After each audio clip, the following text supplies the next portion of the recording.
Welcome, friends and fans, to another episode of GalaxyCon Live, where we are bringing the convention experience directly to you. And today, we will be going back to the galaxy far, far away with two very special guests from the Star Wars universe, and now's the time for all of you in our chat room to begin typing in your questions for them. Immediately after this session, you will have the opportunity to talk to them directly through our private chat options, as well as purchase autographs or personalized recorded messages, all of which are available right now at GalaxyCon.com. So without further ado, let's bring out today's guests. First, he is an actor whose credits include The Blonde Bombshell, The Second Victory, and Hennessy. Today, he joins us to discuss his role in Star Wars, now retroactively referred to as Episode 4, A New Hope, as the bounty hunter Greedo. Please welcome Mr. Paul Blake. Woo! Woo! Woo! Hello! Hello! Gata Butu, Mr. Blake. Guta, solo. Be careful, I've got my... Hey, I was just on my way to your agent. Tell him we got the money. Oh, good. Thanks. That's great. No problem. How are you, sir? How are you doing in your part of the world? Yeah, I'm all right. I'm hunkered down here with my wife and Mrs. Greedo. And yeah, it's a sunny day, so I'm having a good time. Absolutely. So glad to have you. Glad to see you again. It's been a year and a half, and that's too long in my book. Yeah, we met.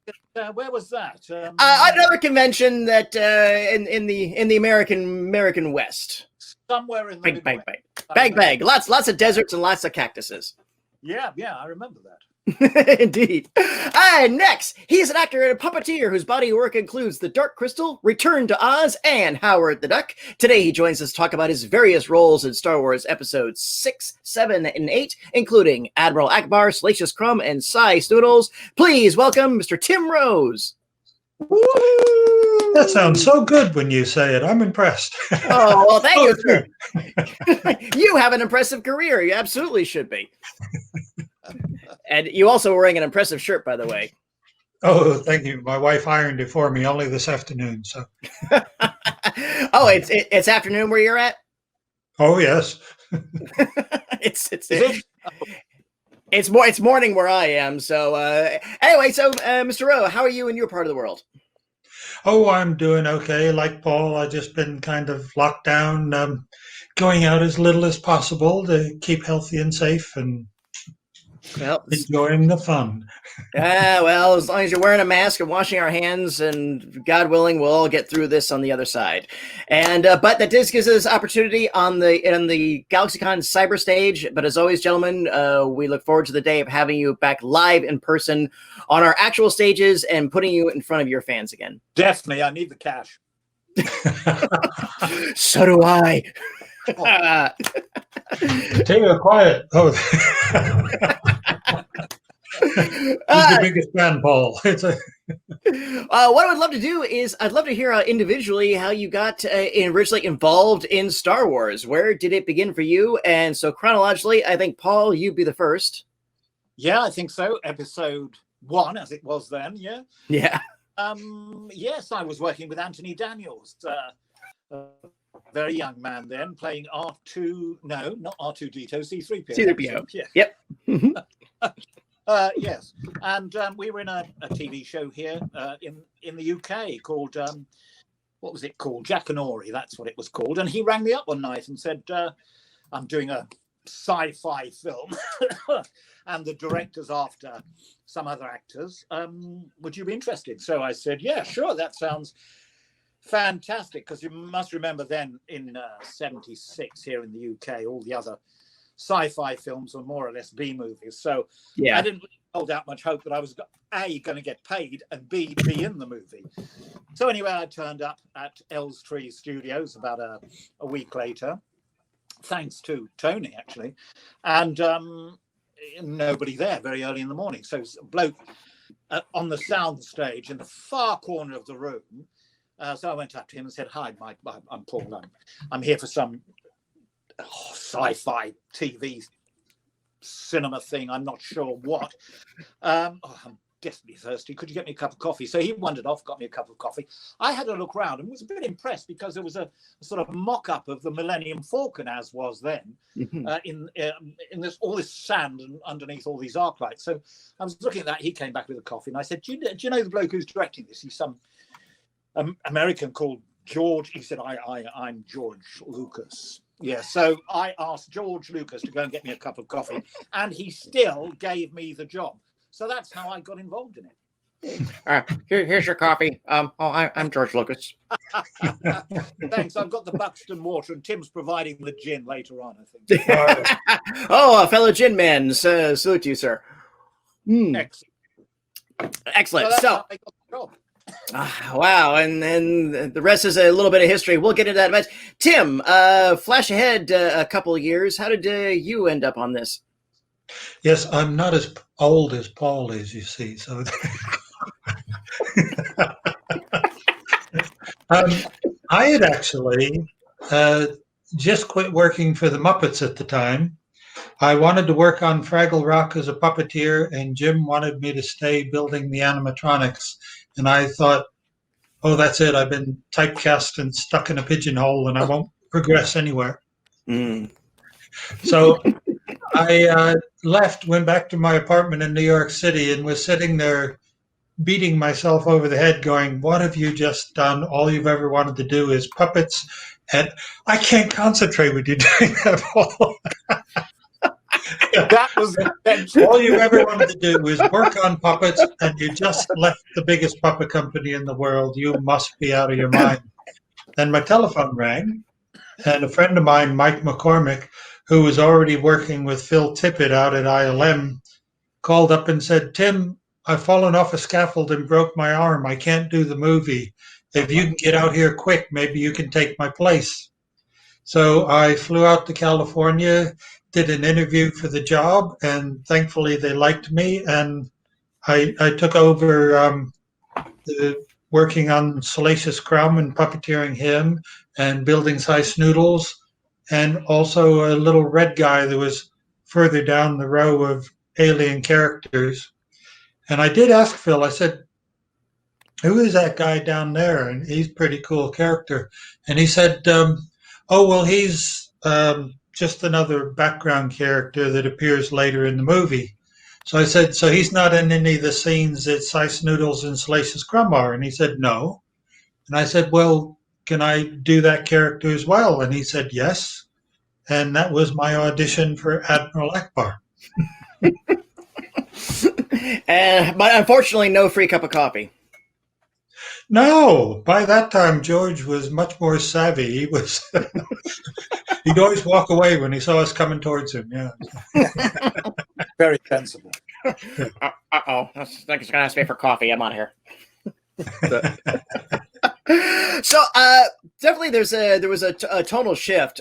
Paul, being involved in episode 4, at the time episode 1, you know, and I know you get asked this a lot. Did you always know it was going to be a success? I prefer to transpose that question of when did you and other people in the cast begin to realize that not only had it become a success, but greatly eclipsed the expectations? Well, I think, yeah, you're right.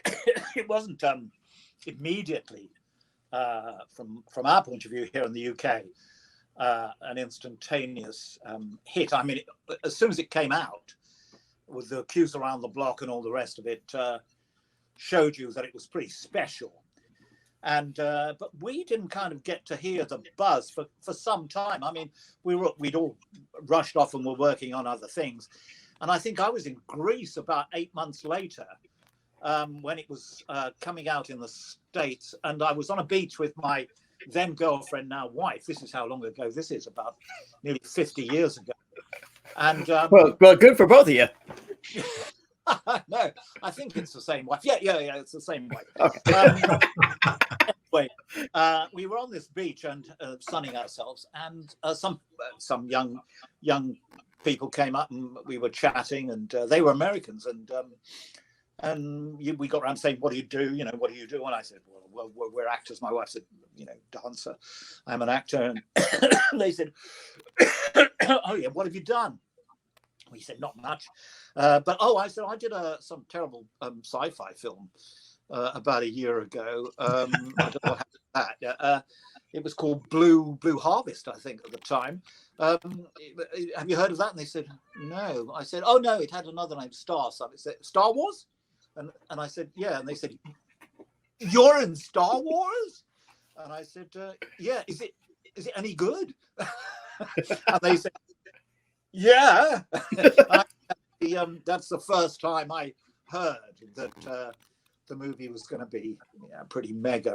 And from that point on, and then about 6 months after that, I saw it at Leicester Square in London. And I was so excited, like everybody, when the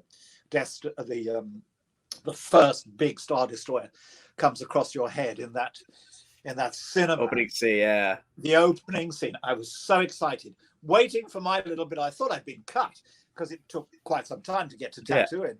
And I thought, oh God, I'm not like every other movie I've ever done. And it came to the bit where we were in the cantina. And as soon as Greedo appeared out on there, I jumped up in my seat and said, "That's me." Now, a point of clarification: it was you in the suits, all the scenes with Harrison Ford, correct? Yes, but the shots of Greedo speaking was a puppeteer, a puppet of some kind done afterwards. Yes, it was an animatronic. We didn't have any of that at all. That's why I think George needed to do it, because there were no massive close-ups of the Greedo head, because it didn't do anything. It was just a mask. But all the other stuff with Harrison, all the vocals, in fact, I read in for Harrison, did all his close-ups and all the rest of it. Yeah, that was all me. So, but there were two of us, which is not unusual, actually. If you're in a suit, you're lucky that there's only two of you. Certainly, indeed. So, Tim, let's go over to you. So, a contrast to Paul, which a story I've always heard is that Jabberwocky is being filmed the next thing, and a lot of members of the set were going over to Tess and Terry Gilliam's like, "Can we work on your movie? This American doesn't know what he's doing. This thing's going to be a disaster." Seriously, Gilliam says that, has said that before, but you're coming into it on Jedi, which is arguably at Star Wars' first apex that had several after that. So was that intimidating at all to step on into this? Well, yeah, for me, I was just the right age that when Paul's movie was coming on, I was still a teenager. And me and my buddies in the cinema, feet up on the back of the seats, pretending we're flying X-Wings. And we went back over and over and over again because we absolutely loved the movie. And not that many years later, I was now walking past Harrison Ford saying good morning to Princess Leia and then climbing into my own spaceship. So for me, it was kind of like I was just walking in a dream the whole time while I was needing to stay focused because I was actually at work. Yeah. I had a hard time juxtaposing the two. Oh, yeah, I can't just sit here and stare at people. I have to actually do things as well, So yeah, what you got to remember, Patty, is that we in the first movie couldn't wait to leave it. Everyone else in the movies from Star Wars onwards couldn't wait to get into the movie. Yeah, so that's how things changed. That's a very succinct way of putting it. I put it in my back pocket. Remember, if I ever talk to your peers. So, and Tim, they brought you back to do Ackbar again in the most recent trilogy. Yeah, in The Force Awakens. It was quite funny. I was doing a convention in Australia when they first mentioned that the movie was going to be made. And of course, all the fans said, "Well, is Ackbar going to be in it? Are you going to do Ackbar again?" And I immediately laughed and said, "Well, they don't contact me about these things, but if Ackbar is going to be in the movie, they're going to get in a suit performer who is my age, about 24, when I was doing it originally. They're not going to ask some old guy like me to do it." And then I got a email from Brian Herring, who was in charge of booking the characters for it. And he asked me if I wanted to be Ackbar again. So I instantly said, "Yes, of course I do." And then thought, "Oh no, what have I done? Am I going to die inside one of these costumes just because my ego wouldn't let me say no?" Had the suits become more comfortable during the time? No, I was much more heavily involved in building the first suit. And funny enough, when you get the opportunity to make your own suit, you make it much more comfortable than When other people are doing it, they're worrying more about how the outside looks and not really worrying about what's pressing into your face inside. Yeah. Right, Paul? Right. Uh, Although I was very lucky. I mean, my suit was so lightweight. It was almost a parachute silk, so it was the actual costume itself was very easy to put on. So I had no problems. It was only the mask, but the mask finished about here, so I could actually take it off whenever I needed to. So in the early days, we were quite lucky. could you see it all in that? Not a thing. Okay. I could see my feet. Okay. I wasn't sure if the lenses were you can see through. They're just, yeah. Spray ping pong balls.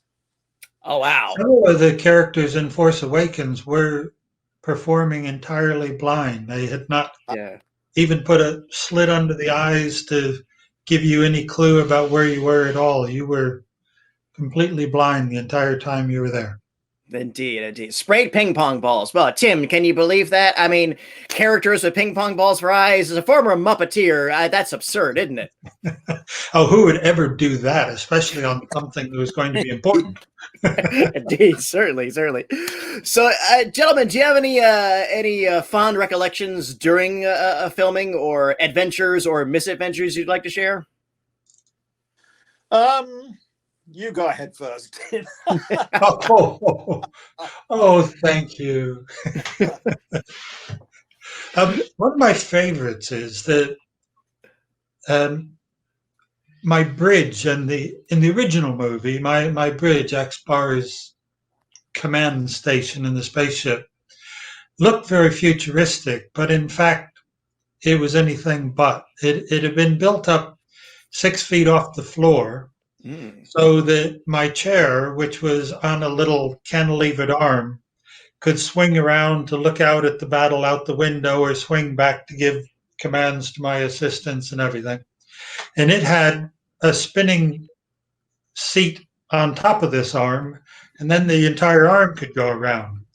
But it wasn't being by some stepper motors or anything fancy. It was being done by 2 props guys under the floor who had 4x2s stuck in at 90 degrees to each other, who just moved it around to the position that was marked on the floor for it to be at. So we started shooting the scene, and I'm watching the battle against the Death Star out the window, and then I get spun back to shout a few commands to my assistant, and then get spun back to watch the battle again. But they got so excited and spun me back that when they stopped on the mark under the floor, the little 1/4-inch shaft on the motor under my chair snapped off, and I flew out through the window into space. Except for space was 6 foot off the floor. And while I was still trying to work out through my right nostril that something didn't feel quite right there, I went right out the window off the set and landed 6 foot on the floor outside of the entire set. Wow, how eerily prophetic for the eventual fate of Ackbar. It would have been great in the making of now, but in those days they didn't do nearly as much with the making of. So. Yeah, true. I must say, go ahead, Paul. I remember, not particularly funny anecdote, but the best thing about being in the first one, particularly in the cantina, was the cantina had the only real set in the first movie, but other little bits and pieces, mock-ups and things, apart from when they went to Tunisia. But the cantina had all these fabulous little booths with masses of little puppets and people dressed in all kinds of weird things. So it was great fun. And I was so interested in all that stuff that I used to watch all Alec Guinness coming through into the cantina scene, watched the slicing of the arm off of the little alien at the bar, watched all the barroom scene, because it was so much fun. I didn't realize when I turned up on the first day how much fun the actual filming was going to be. And it was. But yeah, but I mean, not particularly funny, but pretty cool. How long did the Han and Greedo scene take to shoot? It was quite some time for such a small sequence, because nobody knew what to do in those days on the first film. Nobody knew how we were going to film anything. I mean, George had an idea, but he relied on the the very brilliant technical crew to come up with solutions to all this. And we used to have people like the Jelly Knight guys on the thing to blow stuff up. And so the whole scene at the little booth, particularly killing Greedo, how no one had any idea of how they were going to do it until they came up with the idea of a dummy and then filling it full of explosive, blowing him up, then rushing the costume off, putting it on me, still on fire, incidentally. And so I died pretty quick. That's why I died going forward and not being blasted backwards, because the suit was still burning. In fact, they also poured some acid on the back of the suit to make it steam. Wow. Yeah, quite some time, because the first explosion of the dummy, of course, exploded the entire set, nearly blew up the crew. So, so they had to have a substitute dummy for that. But yeah, I suppose, I was on it for a long time, really, for a couple of weeks. I think I thought I was only going to be there for a couple of days, but I was in quite a few other scenes with. At the foot of the Millennium Falcon, when Harris and I had a sort of shootout, which was quite fun. But that all ended up because when Declan was cut, Declan Mulholland, who played Jabba, the original Jabba, all the sequences went. Yeah, hand me, boy. Why you had to fry poor Greedo like that? He was great. Like Paul said, the early movies were much more fun because it wasn't all set in stone. Yeah. People were trying to work out what they were going to do. You could come up with an idea, and if you made the director laugh or whatever, he might go ahead and say, well, use that. Yeah, that's good, and carry on. And we felt much more involved in the process in those days than in more recent adventures. So. Absolutely. So, before we go take other questions, I want to hear 2 stories from you. Start with you, Tim. Since it was a Lucasfilm, and you were the puppeteer for Howard the Duck. You told me. Oh, I didn't bring him down here. I was trying to keep up with Paul. Is that? Oh no, that's not. Okay, yes. That works. You told me a really interesting story. I'd love for our audience to hear it. That at one point, Robin Williams was in contention to be the voice of Howard the Duck in that film, and something happened on the set. And I'll leave it to you to say. I was always told while I was doing my performance that all I was doing was a guide track for Robin Williams, that he was going to do the voice for Howard. So we were shooting a scene in her loft. And in this scene, I was actually set up off stage around the back of the set, working off a monitor, doing the radio control, operating the head, and doing the dialogue and things. And while I was there, this man came over and introduced me to Robin Williams. So I looked at Mr. Williams and I said, well, Mr. Williams, sit down and have a go at the puppet controls, because if you can do the puppetry as well, I can go back to England and marry my pregnant fiancée. But that's another story. Really? Pregnant? How did that happen?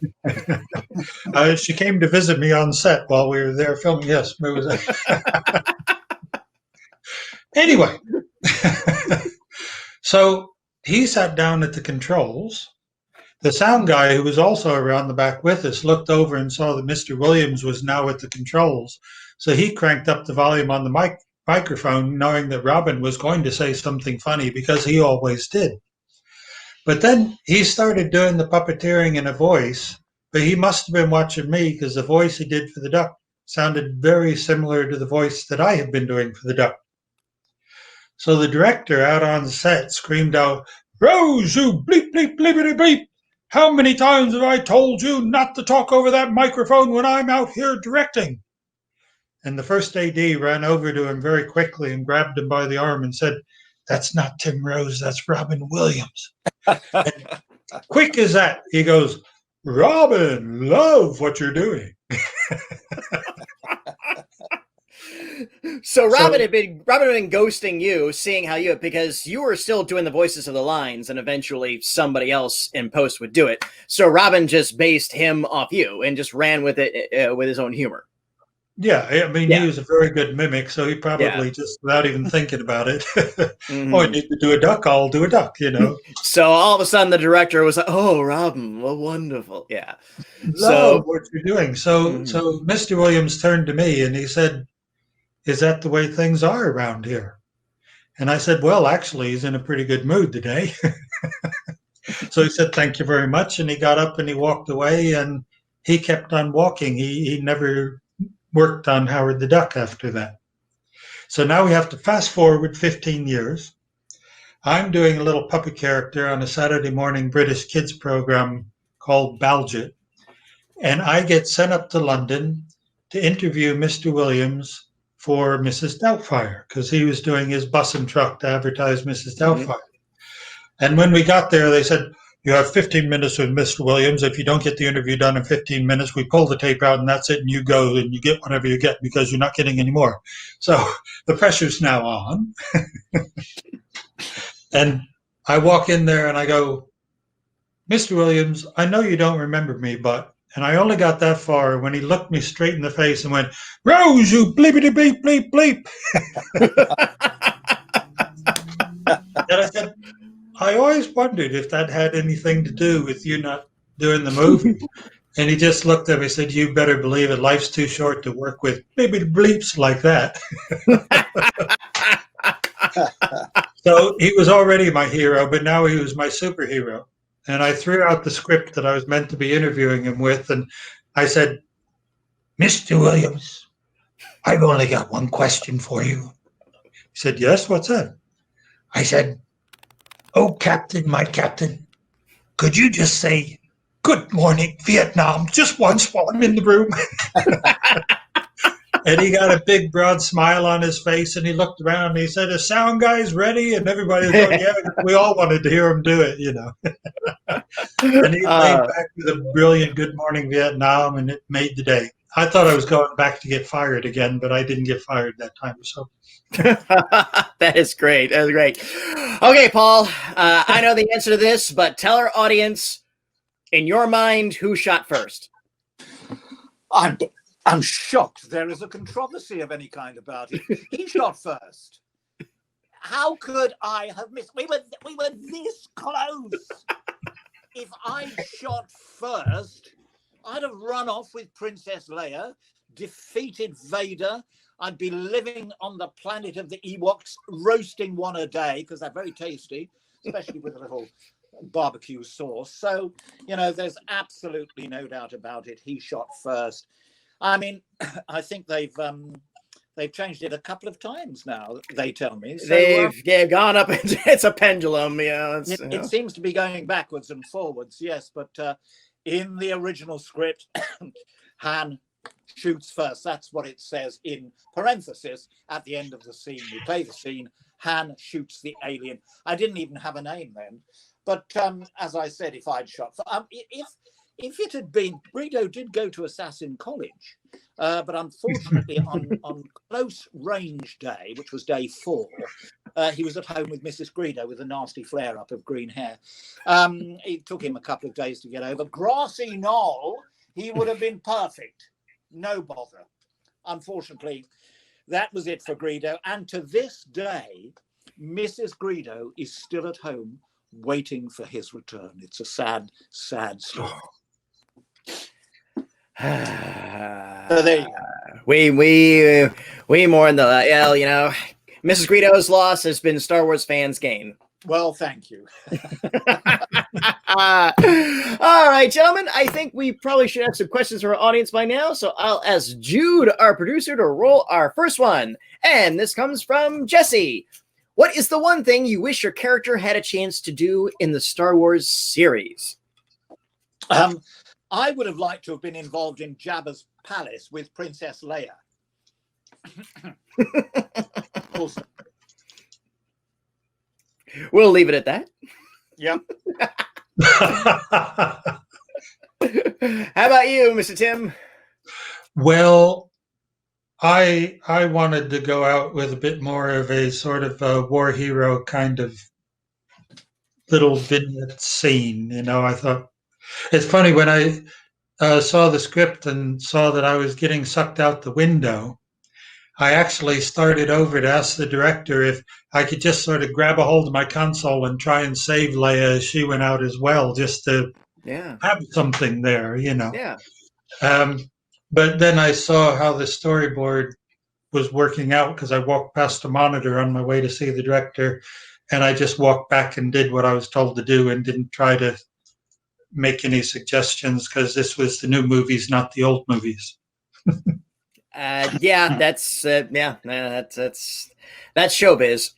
That's showbiz now. So well, Jesse, in the time of CG, everything has to be written out in stone in advance. It loses the ability for the magic moment from the actors sometimes. You know, so. We did at one point. Sorry, Paddy. We did but go ahead. Good too. Yeah, go ahead. We did at one point put to George, I think, when these special editions or the DVDs came out, that it would be lovely for all the the old characters to be maybe one tiny little sequence, all as mechanics on board the Death Star, trying to fix bits and pieces, and as the camera rolled past, just sort of turning around and giving it a quizzical look. I think that could have made quite a fun scene. I would have believed that. But interesting point though about innovation on the set. Tim, correct me if I'm wrong, but at the end of Jedi, when everybody is cheering, but Ackbar just sort of like resigns himself. Wasn't that all you? Yeah, I nearly got fired that day as well. I can give a whole series of the days I nearly got fired. Wow. But the battle against the Death Star had happened. We'd done all the dialogue in the script, but Richard Marquand just came around and said, "Right, we've won the battle. I want to just go around and get little offcuts of everybody celebrating after the battle because we can edit them in if we need to, you know." Sure. So he went around, he was shooting everybody, and everybody, hooray, we won the battle and everything. But I was just the right age where I came within about 200 lottery numbers of being drafted to Vietnam. So I had very strong views about war. Yeah. And I think it's something to be proud of, but not something to ever celebrate. The different, you know, not to be happy and dance around about, you know. And so I was meant to jump out of my chair and come to camera and start dancing towards the camera. And when he said turn over, I started thinking about, well, a lot of our guys were trying to drop that bomb, but they didn't make it because they got shot by X-Wings before they got there.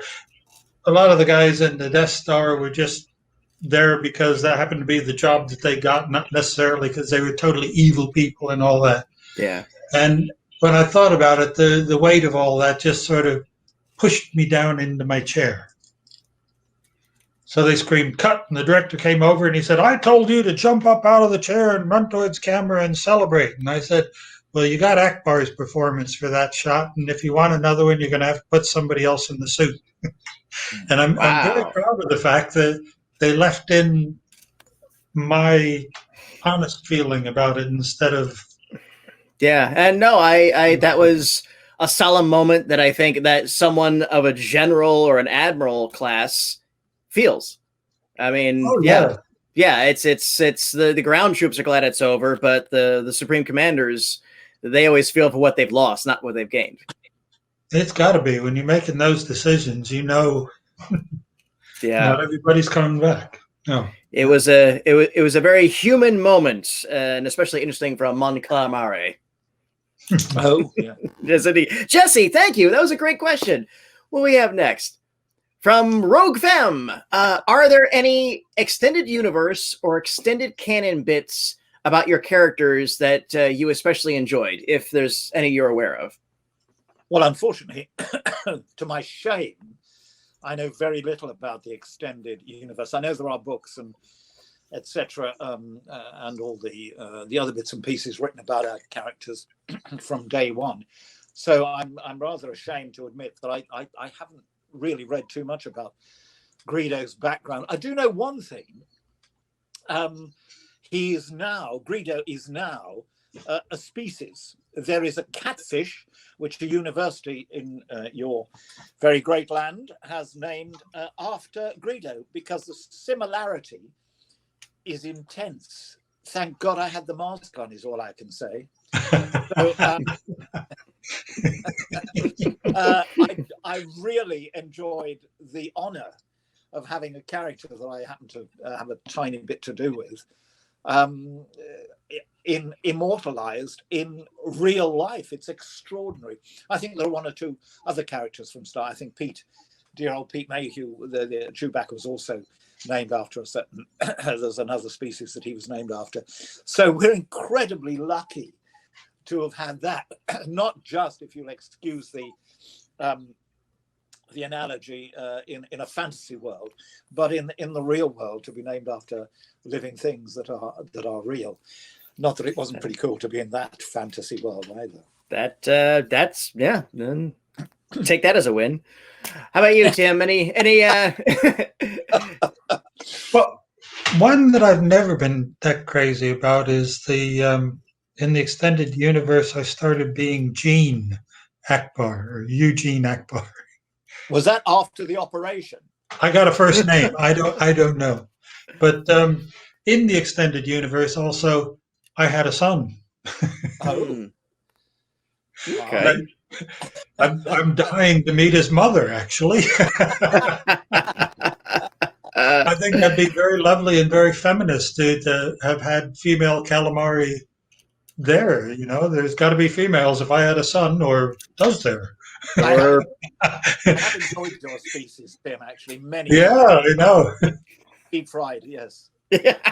Well, I've always wondered, you know, he's got the red arms coming out and the big head on the top, but at the bottom he has two regular shoes. Oh, right. So I've always wondered if Ackbar was getting undressed. Yeah. What would come between the bits we can see, you know, as an animatronics designer, you know, are there tentacles going into the shoes, or there, you know, it's just there's lots of fun to be had there. Another use for the pong balls, Tim. Yeah. For myself, the two things that I always remember about your characters: one, Paul, I do like again when Warwick played the young Greedo, and the scene was left on the cutting room floor, but it was established that he was always a rotten kid, and he had picked a fight with young Anakin, and he became this gun-saluting punk. Yeah, so it yes, misunderstood. Society is to blame. Yeah. And Tim, one of the things I always liked about Ackbar, and this was probably several versions of canon ago since they've even rebooted the expanded universe, but there was in the early 90s, there was a story about Ackbar that he was a slave, and he was Grand Moff Tarkin's personal slave. And or Peter Cushing's character, and that's how he was able, when he escaped, he'd known so much about Imperial strategy and tactics, and that's what that insight had helped elevate him up to the rank of admiral, because he just had been so close to Imperial operations. He would just knew how they thought and how they operated.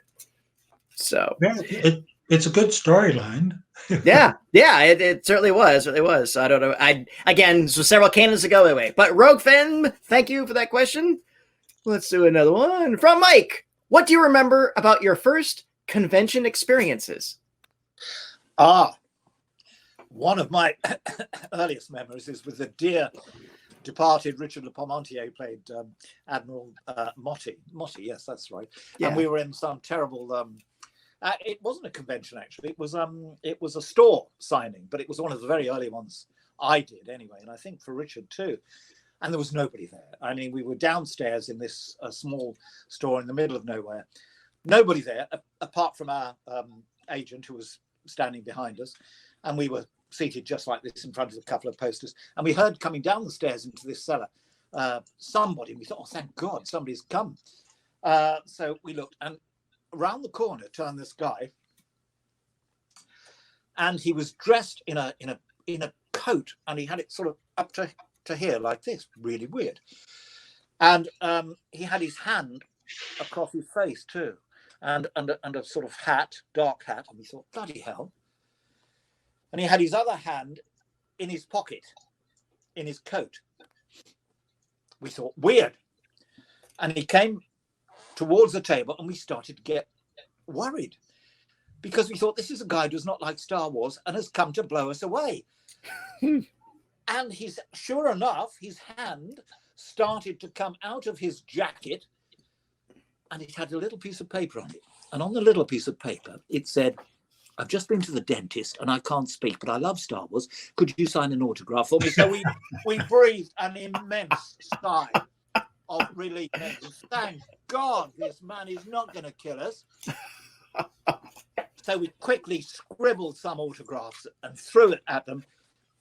And he was so happy to get these autographs and to get his picture that he started to say, thank you. And blood spurted across the entire table, all across our faces. Richard and I stood there looking like a scene out of some horror movie. That was my most formative and one of my first early non-convention experiences. There have been others. I'll go into that later. Fair. That's a heck of a doozy out of the first one. So, excellent. How about you there, Mr. Tim? Your earliest convention memories? I was living in Tottenham at the time, North London, and this guy called me on the phone and he said, could you come and do our convention?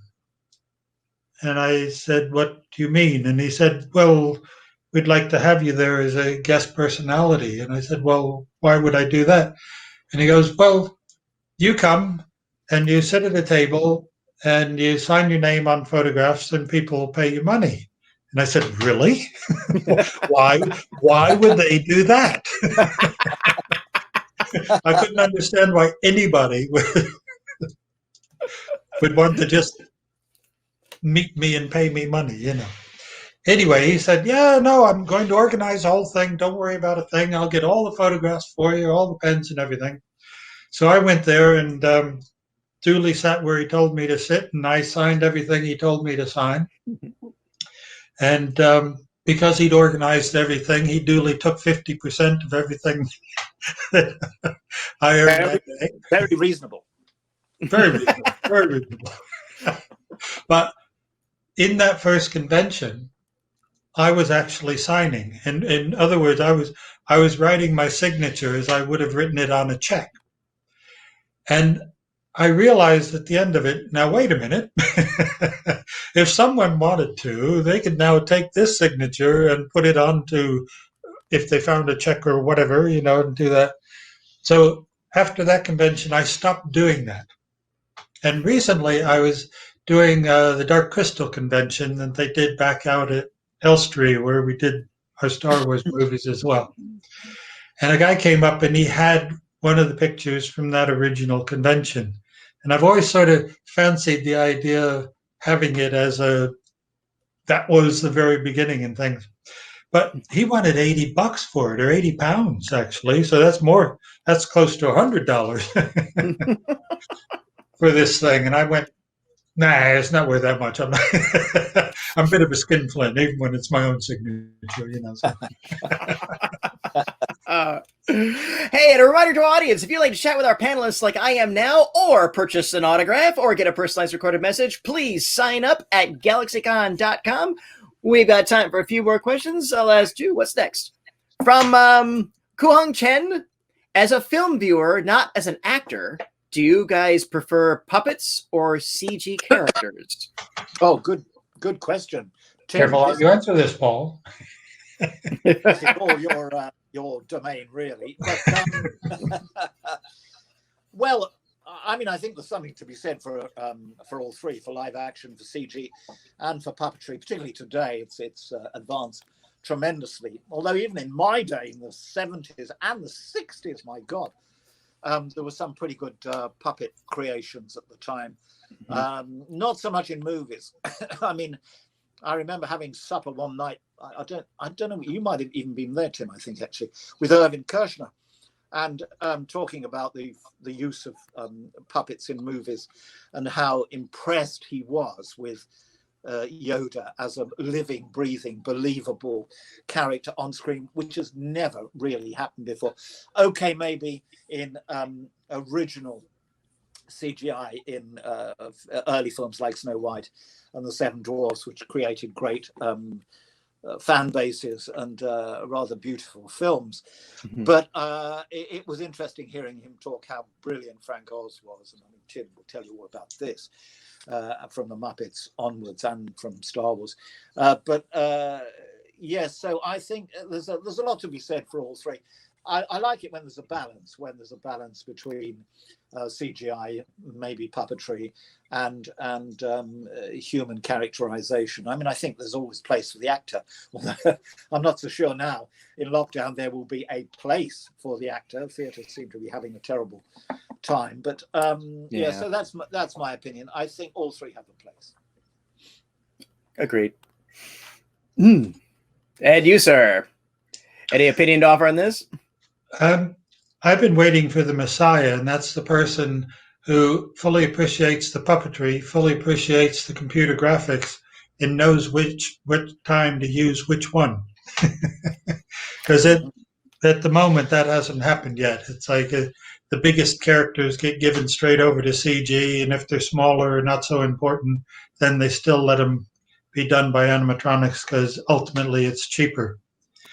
But the thing that I feel the real strength of the puppets, of the animatronic characters, is that we are there on set with the actors. Yeah. And if somebody does something slightly off script or comes up with a wonderful moment, you can immediately change and run with them. Yes. Yeah. And Jim Henson called that the magic moment. You have these fabulous actors, you got these wonderful sets, you got a great script, but somebody will do something that'll spark the person next to him, and before you know it, you've just captured something totally magical on film that was better than what you were trying to get when you first turned the camera over.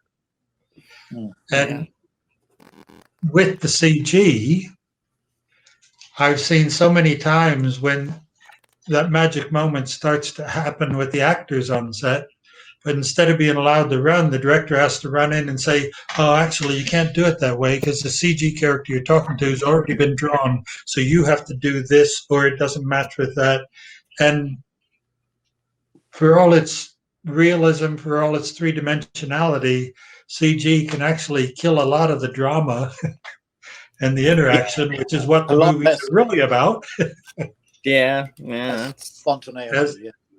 Yeah, the spontaneity, the creativity, the artistry. I definitely concur with both of you gentlemen. I think absolutely all three do have a place, and yes, we are waiting for a filmmaker with the authority, because I think a lot of it too, it comes from the producing side and how much money they're willing to spend is going to have the authority and the judgment to decide, oh, this needs to be CGI. Oh, this has got to be somebody in a suit, and although so much can be done by these small independents these days, the technology is there now. So if you are a creative individual, as Nick Park showed here with Wallace and Gromit, starting all that, a single frame movie making, which was also brilliant because of great storylines, great characterization. Really, the basics don't go away. The story is essential. Yes. And the way it's interpreted is essential, of course. The media doesn't matter, really. Absolutely, I absolutely agree. I was at a convention in Switzerland where a young group, there were 5 of them, and they had created their own world. It was sort of post-apocalyptic or post-pandemic, actually, because it was a virus that forced them all into this environment they're living in, with absolutely beautiful graphics, beautiful visuals and everything. And they were waiting for some big organization to pick them up. And I said, no, in this day and age, when you can shoot things on an iPhone, when you can buy equipment to do your special effects with that used to cost $1 million and now you can buy yourself. Don't wait for the big boys to do it. Go ahead and do it yourselves, Do the first one. If it's good enough, then they'll give you more money to do another one. Indeed. And speaking of another one, we have time for one more question. So I'll ask Jude to roll our last one. Oh, it's also from Chen as well. What do you guys think is the legacy for your characters? Ooh. Oh. Well, shall I go first, Tim? Sure. I think the greatest legacy is how much you guys out there love all this. I mean, what better legacy could there be for a movie that started off 50 years ago than to be here talking to you like this in the twilight of my life, particularly, not yours so much, but in mine. So I think the great legacy is the great appreciation that the worldwide public has given to Star Wars and all its spin-offs and various bits and pieces. And you can't really ask much more than that, particularly as an artist. I mean, I've been lucky enough to be in a few good pieces, bits and pieces, lots of great theatre pieces, but the one thing I shall be remembered for is Greedo in Star Wars. And when I was a young actor, I thought, oh, how terrible to be remembered as a sci-fi character when I wanted to play Shakespeare and play Macbeth and Banquo and Laertes and all the other bits and pieces that I eventually managed to do. But on my tombstone, it will say, "Here lies Greedo. He shot first." But on the back, it'll say, "Or did he?" So that's my legacy. I had a good one at that. Thanks, Paddy. How about you, Tim? I just like that I've been a part of it. It's nothing else is cross borders, cross colors, races, creeds, everything. You know, if you're a Star Wars fan, doesn't matter where you come from, you still have a friend to talk to. And that's in this day and age when too many politicians are trying to separate things. Yeah. It's great to have something like that that brings everybody together. So. Absolutely. Chen, thank you for that question. And GalaxyCon viewers, this has been my time with the aliens of Star Wars, but it does not have to be yours. If you'd like to chat with our guests today or grab a picture or get a personalized recorded message, please sign up now at GalaxyCon.com. And while you're there, be sure to check out our schedule of upcoming events like this one. Gentlemen, before we go, any final words for our audience? Just keep on trucking, boys. Hope we didn't bore you too much. Absolutely not. Gentlemen, it was a pleasure to host you both again. Please come back and see us. And again, look forward to having you again live on our stages in front of your fans.